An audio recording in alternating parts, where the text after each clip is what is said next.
Today, I'm creating an EPK as I plan to execute on the second of 6 tasks that I need to complete before I release my song. So, yesterday we completed the first, which was distribution and platform readiness.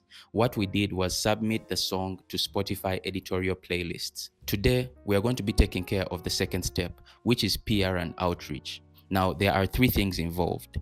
The first thing is pitch to blogs, local music outlets, and micro music influencers. The second thing is craft a press release or EPK. That is short form for electronic press kit. And third, reach out to YouTube reaction channels, TikTok creators, and Spotify playlisters. So if you are curious, this list came from ChatGPT. What I did was type in what can I do outside content creation in order to push my song that is coming out in the next 12 days. And this is basically what it came out with. Now, you've seen the list of items that it has given us. The first is to reach out to these music media outlets. The second is the EPK.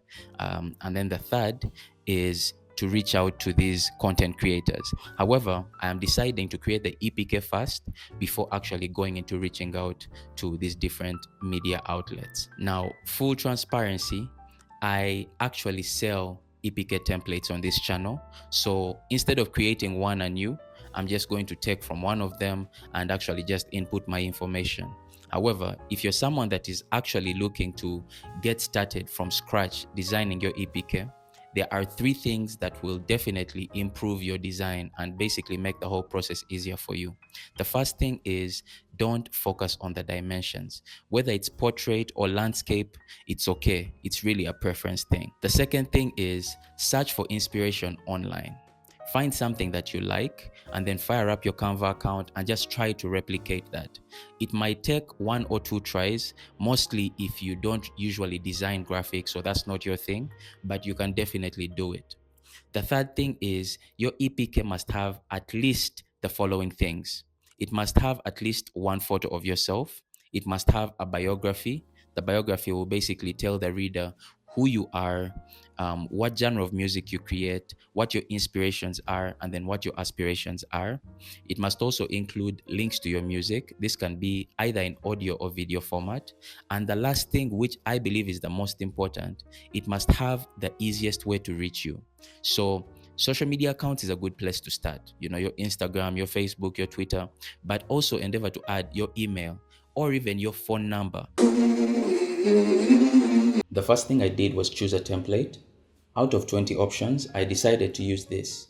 Reason being that it doesn't require a lot of photos, just one good one.